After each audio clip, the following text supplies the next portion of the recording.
बिस्मिल्लाहिर्रहमानिर्रहीम, अस्सलाम वालेकुम। मैं हूं बिशारत राजा, मेरे साथ मौजूद हैं ज़ुल्करनैन इकबाल साहब। ज़ुल्करनैन इकबाल साहब आज स्टोरी की है अंसार अब्बासी साहब ने। और जनरल फैज़ हमीद साहब जब गिरफ्तार हुए थे तो आपको मालूम है कि जनरल फैज़ हमीद पर उस वक्त एक इल्ज़ाम लगता था कि 9 मई के हवाले से जो कुछ हुआ इस मुल्क के अंदर उसमें जनरल फैज़ हमीद का हाथ है। और जो मौजूदा हुकूमत है उसकी तरफ से भी तवातर के साथ जो ताकतवर वुज़रा है मौजूदा हुकूमत के, वो ये इल्ज़ामात लगाते रहे। वो टीवी चैनल्स पर बैठकर किसी प्रोग्राम में या कई स्पीचेस करते रहे या प्रेस कॉन्फ्रेंस करते रहे, वो हमेशा यही इल्ज़ामात लगाते रहे कि 9 मई में जनरल फैज़ हमीद, वो साबिक़ जनरल के नाम लेकर कहते रहे। और अंसार अब्बासी साहब ने स्टोरी की है, उसमें तो उन्होंने यकसर इन चीज़ों को बिल्कुल मुस्तरद कर दिया और करार दिया और कहा है कि आज तक जनरल फैज़ हमीद के हवाले से 9 मई के हवाले से बाज़ाब्ता तौर पर कोई इल्ज़ाम आयद नहीं किया गया और ना कोई FIR काटी गई और ना ही कोई तफ्तीश का मरहला जारी है उनके खिलाफ। वो स्टोरी पढ़ेंगे, आपके सामने रखेंगे अंसार अब्बासी साहब की कि उन्होंने किस तरह जनरल फैज़ हमीद को बिल्कुल क्लियर, मतलब क्लैरिटी दे दी, चिट दे दी, क्लीन चिट दे दी। और फिर आपसे ये जानना चाहेंगे कि गुज़श्ता रोज़ इमरान खान साहब ने जो 9 मई के वाले से 8 मुकदमात थे उनके लाहौर हाई कोर्ट में, उन्होंने जो दरख्वास्त जमानत यहाँ पर दरख्वास्त दायर की है उसके खिलाफ, लाहौर हाई कोर्ट के फैसले के खिलाफ, वो अगर दुनिया के जो सबसे बड़े आईनी दिमाग हैं, मैं मालूम इंसानी तारीख के जनाब किबला काजी हाजी अमीनुद्दीन साहब, उनके सामने लगता है तो क्या एक्सपेक्टेड है, अगर किसी और बेंच के सामने लगता है तो क्या एक्सपेक्टेड है। इन पर आपका मैं एनालिसिस जानूंगा, लेकिन अगर आप इजाजत दें तो मैं पहले पूरी अंसार अब्बासी साहब की स्टोरी पढ़ लूँ। हाँ, मेन चीजें उसकी बता दें। ये नाज़रीन, उन्होंने स्टोरी की है कि फौज की जानिब से 9 मई के फसादात में लेफ्टिनेंट जनरल रिटायर्ड फैज़ हमीद यानी ISI के सबका DG जो है कि मुबैना किरदार की तहकीकात के ऐलान के कई माह बाद भी उनके खिलाफ इस वाक़े के हवाले से अब तक कोई बाज़ाब्ता इल्ज़ाम आयद नहीं किया गया।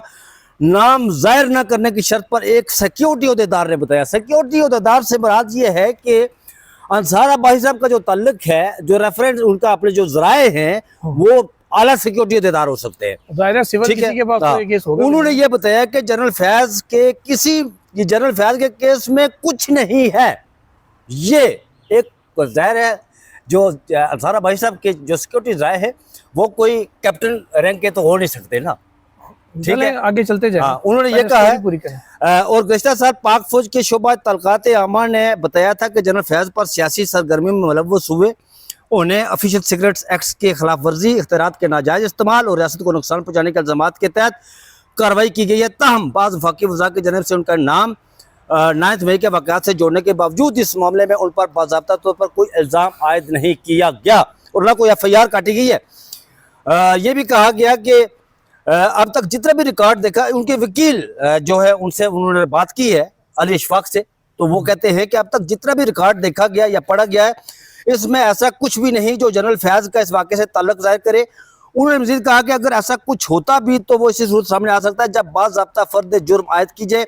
ऐसी कोई फ़र्द जुर्म फिल वक्त मौजूद ही नहीं। ISPR पहले ही बयान दे चुके हैं कि जनरल फैज़ का मुबैना किरदार 9 मई के वाक़यात में सियासी मफादात के साथ साथ अलहदा से तफ्तीश है, लेकिन कई माह गुजरने के बावजूद अब तक इसकी कोई तफसीलात सामने नहीं लाई गई।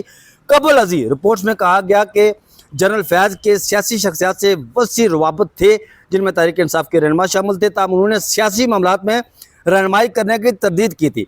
उनके मुताबिक कुछ मुलाकातें समाजी नोयत की थी जबकि बाज़ ज़ाती नोयत की दरख्वास्तों पर मबनी थी, जैसे मुलाजमतों या पार्टी टिकट के असूल का सिफारिश करना। फौज की जानिब से उनके खिलाफ दई इल्ज़ामात में ऑफिशियल सिक्योरिट एक्ट के खिलाफ वर्जी, इख्तियारात का नाजायज़ इस्तेमाल और रियासती सलामती को नुकसान पहुँचाने जैसे संगीन निकात शामिल थे। ताहम दूसरी जानब वाक़ई वज़रा मुसलसल जनरल फैज़ और PTI चेयरमैन इमरान खान के दरमियान मुबैना तल्लुक़ की निशानदेही कर रहे थे, लेकिन यहाँ भी कोई ठोस शवाहिद सामने नहीं लाए गए। ये क्या है सारा सर? ये बड़ा तनतना था उस वक्त। सुने,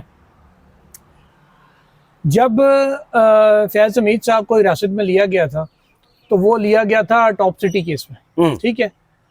उसके बाद फिर ये कहा गया कि जी अगर कोई पॉलिटिकल मामला नज़र आया या 9 मई के वाले से या मुल्क में अमन व अमान ख़राब करने के वाले से, उसकी भी अलग से इंक्वायरी की जाएगी, ठीक है। और उसके बाद क्या होता है कि मिलिट्री कोर्ट में PTI के लोग होते हैं 105, तमाम 105 को सजाएं होती हैं। अब जाहिर है उनसे तफ्तीश की गई है। हाँ हाँ, तफ्तीश की। या तो अब ये माने, सुने या तो ये माने कि तमाम 105 अफराद को बगैर, मैं सुन रहा हूँ सर, आप कहें तो सही ना। मैं उसी तरफ आ रहा हूँ, बोलने तो दें। या तो अब ये माने कि जी आपने, गवर्नमेंट की बात कर रहा हूँ, जो ताकतवर वज़ीर, पहले तो मुबारक को आपने किसी वजीर को ताकतवर माना। अच्छा, दूसरे वो लिखा, स्टोरी में लिखा एक तो आप ये चीज़ वाली शर्ट पहन के ना ऐसा भी साहब तो पिज़्ज़ा भी खाना हमने। ठीक आज है। आपने वजीर को नहीं है, आडम वालों की है। अच्छा, चले पर वो कलर वही है ना। अच्छा, या तो आप ये माने कि जी जो 9 मई की सजाएं हुई हैं बगैर तफ्तीश की हुई हैं। अच्छा, मैं ये नहीं मानता, क्योंकि तफ्तीश के बाद उन्होंने हर एक का रोल डिफाइन किया और हिरासत में लेके किया। ठीक है जी, फाइन।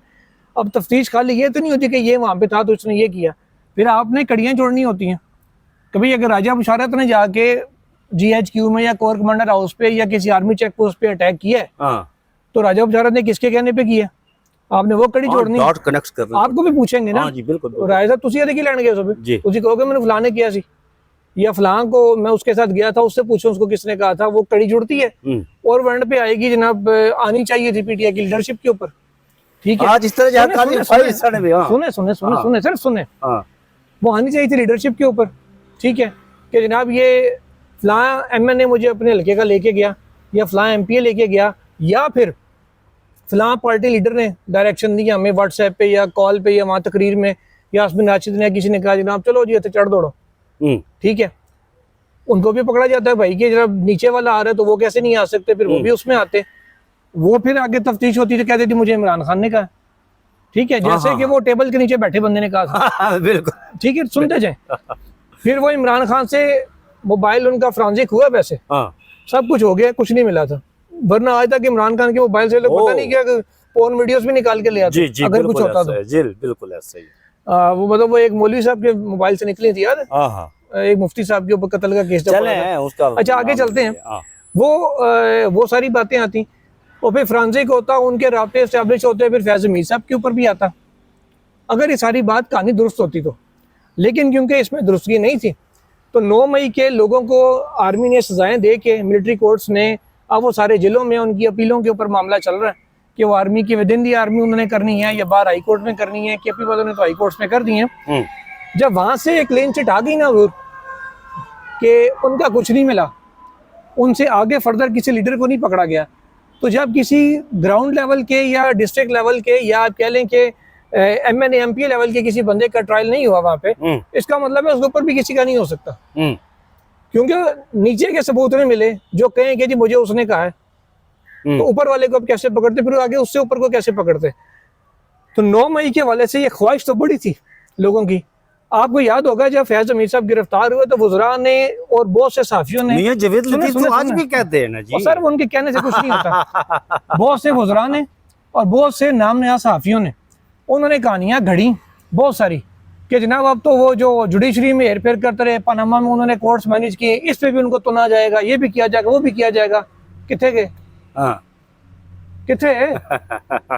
अच्छा, दूसरा एक और मुझे बात बताएं, हमने तो ये सुना था कि वो बड़ी जल्दी जल्दी सारी कार्रवाई होती है, लेकिन फैज मीर साहब को हिरासत में 1 साल तो कम से कम एटलीस्ट हो ही गया। 1 साल हो गया, बिल्कुल। तो अभी तक उनके खिलाफ वो जो कोई सजा का फैसला नहीं आया। फर्द जुर्म भी आए दिन हुए ना, फर्द यहाँ तो प्रोसेस डिफरेंट है। यहाँ पहले चार्ज पढ़ के सुनाया जाता है। ये सारा भाई साहब कह रहे हैं ना जी, सर सुन तो लेना सर, जो उन पे चार्ज लगा था, जिसके उनके पे केस चल रहा है, वो है इख्तियारात के नाजायज इस्तेमाल का, जो टॉप सिटी का केस है। पॉलिटिकल का तो चार्ज ही फ्रेम नहीं हुआ उनके ऊपर। ठीक है, चार्ज फ्रेम होगा कि ये आप इल्जाम है, फिर इंक्वायरी होगी, फिर तफ्तीश होगी उससे। वैसे तो इनिशियली वो अपनी तफ्तीश कर लेते हैं, लेकिन प्रॉपर प्रोसीजर यही है जो सुप्रीम कोर्ट में बताया गया था कि पहले चार्ज फ्रेम होता है, फिर तफ्तीश होती है, फिर उसके बाद ट्रायल का आगाज होता है। तो वो तो सिरे से हुआ नहीं। इंसार बाजी साहब भी यही कह रहे हैं कि नहीं हुआ।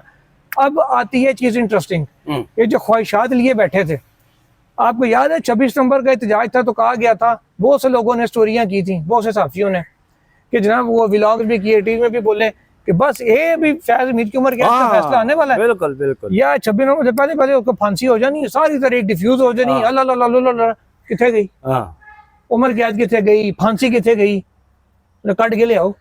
वो तो आप देखें, उनका वो एक रिटायर्ड जर्नल है, ISI के सरबराह हैं। अगर आप ISI के किसी सरबराह के ऊपर गद्दारी का इल्ज़ाम लगाएंगे ना, आर्टिकल 6 लगाएंगे, गद्दारी का लगाएंगे, तो आप ये क्या पैगाम दे रहे हैं पूरी दुनिया को? ठीक है, ये बात है कि हमारे एक शास्त्रीय इदारे का सरबराह जो एक अहम तरीन ओहदे के ऊपर रहा, जिसके पास कौमी राजों का अंबार होता है, ISI के सरबराह के पास नहीं होगा तो फिर किसके पास होगा? वो चाय का कप याद है आपको? जी सर, वो रात को इसहाकदार साहब को बड़ा बुरा लगा वो चाय का कप भी। वो उन्होंने कहा अमरीकी साहब की बात छोड़े ना यार, खैर, आप अच्छा। बात करें, मैं इस पर एक अपने कमेंट्स दूंगा इस पर मैं। अच्छा, वो सारी बातें जो ये की जा रही थी वो सारी हो गई डिफ्यूज। अब सिर्फ जो उनके ऊपर केस बजाय जो नजर आ रहा है वो टॉप सिटी का ही है, उस पर उनको कितनी सजा होती है, क्या होता है, ये उस वक्त मामला सामने आएगा। एक चीज़ जो गालिबन ये हमने सुनी है कि ये जब मामला हुआ था तब बाजवा साहब ने, तब एक इंक्वायरी इसके ऊपर इनिशियली इनिशिएट हुई थी कंप्लेंट्स के ऊपर, तो उस वक्त बाजवा साहब जब आर्मी चीफ थे उन्होंने इस इंक्वायरी को क्लोज कर दिया था। तो एक मुमकिन डिफेंस फैज़ हमीद साहब का ये भी हो सकता है, या शायद उन्होंने लिया भी हो कॉम्पिटेंट फोरम के ऊपर कि जब एक इंक्वायरी को क्लोज कर दिया गया था दोबारा कैसे स्टार्ट की गई। मैं बात करूं थोड़ा सा। हाँ, ये वो नक्शा मैंने खींचा थोड़ा सा फैज़ हमीद साहब के वाले से उनके मुलविस होने की ख्वाहिशात पर मबनी। मैं पहले दिन से, मैं और सोहेल चीज साहब अपने वीडियोस में, आप भी साथ थे, हम एक बात कहते रहे कि भाई फैज़ हमीद साहब आर्मी के बंदे, ठीक है, कभी कुछ नहीं आर्मी नहीं कहा भी जाए, मुशर्रफ को भी तो फांसी की सजा दे दी थी ना, हुई नहीं थी, इम्प्लीमेंट नहीं हुई थी, अलग बात है। तो भाई चीज सिंपल सी है, आर्मी का एक रिटायर्ड ऑफिसर है, ठीक है, हसास तरीन ओहदे के ऊपर था, आर्मी ने उसको तहवील में लिया, आर्मी उसकी इन्वेस्टिगेशन खुद कर रही है, किसी पुलिस को, थाने को, FIA को नहीं दी हुई उन्होंने।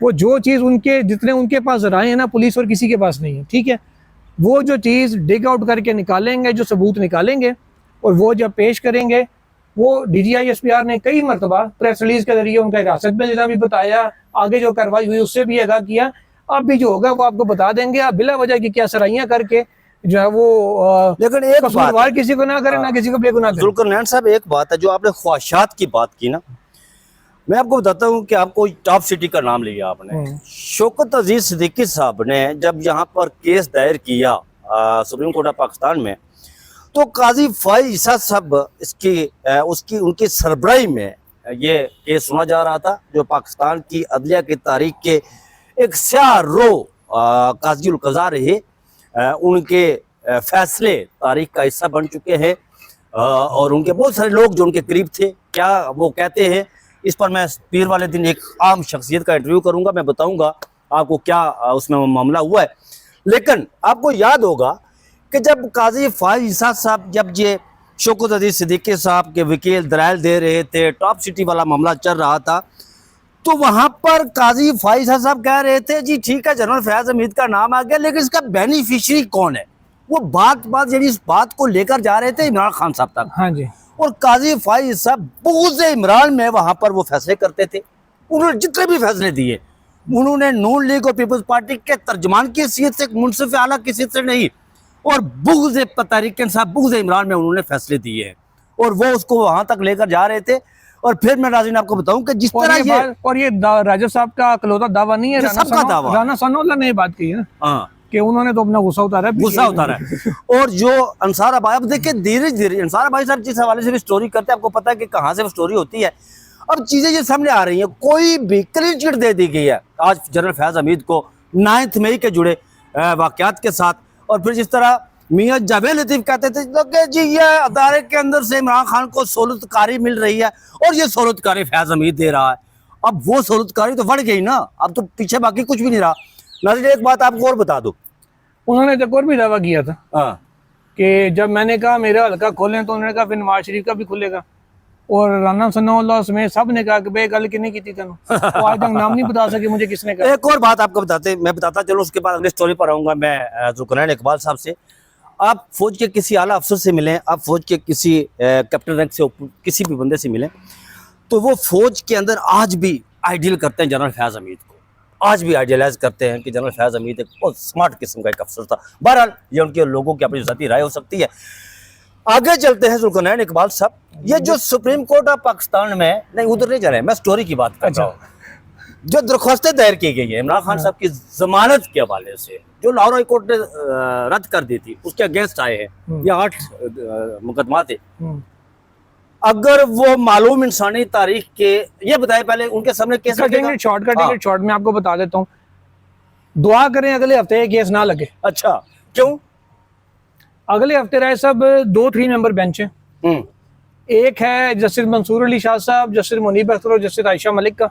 उनका सामने लग सकता है। सुन ना, ये जुमेरात तक है, ये तो लगना ही नहीं ना, ये आउट ऑफ क्वेश्चन है। शाह साहब आपके सामने इमरान खान का कोई केस किसी इंडिपेंडेंट जज के सामने नहीं जाना। ठीक है।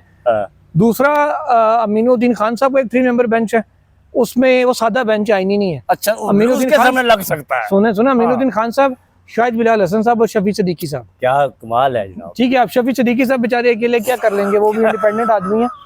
लेकिन बाकी दो ने तो जो रवैया खान साहब के साथ अपना ही रखा है। शायद बिलाल साहब कहते हैं मुझे कभी किसी ने अप्रोच ही नहीं किया। यार क्या कमाल करते हैं, क्या बात करते हैं। नहीं, उन्हें नहीं किया होगा। वो कहते हैं मैं जब बोलता हूँ मेरे फैसले बोलते हैं। आपने देखा नहीं है कि यहाँ पर इस्लामाबाद हाई कोर्ट के जो जजेस रेटी वाला मामला उनका फैसला बोला, फिर मकसूद चिश्ती वाला केस उनका फैसला बोला, मिलिट्री कोर्ट वाला केस उनका फैसला बोला। ठीक है ना, बोला है ना। हाँ, आपको पसंद नहीं है, गलत बात है। वो तो फैसला तो बोला उनका, लेकिन वो खुद भी जो इमरान खान के मुतालिक बोले वो भी सबके सामने, वो भी सारे के एक दफा नहीं 2-3 दफा बोल चुके हैं। और काजी फाइज ईसा के सामने जब इमरान खान पेश हुए थे तो खान साहब बात कर रहे थे, काजी साहब सुन रहे थे, अमीन साहब कहते नहीं बस छोड़े, ये ना करें, वो ऐसी बात ना करें यहाँ पर। हालांकि वो काजी साहब सुन रहे थे आराम से, लेकिन इनको मसला था।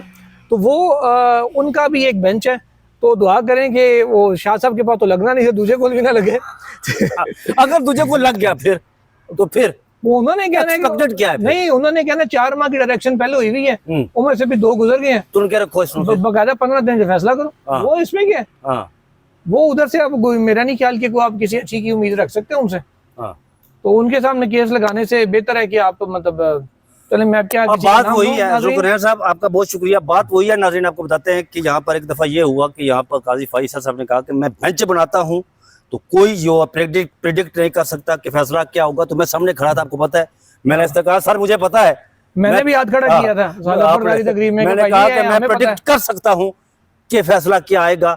जनाब ने उसको कुछ चाय का एक घूंट लिया और फिर वो वहां से हमारी तरफ देखा भी नहीं, बात जाने में आफियत जानी। उन्होंने कहा कि यहाँ से चलते हैं। तो जैसे अमीनुद्दीन साहब के सामने अगर केस लगता है तो फिर फैसला जो आएगा वो सब आप सबको पता है। मुझे और जुल्कर नैन इकबाल साहब को दीजिए इजाजत, पर बहुत सा ख्याल रखिएगा। अल्लाह हाफिज।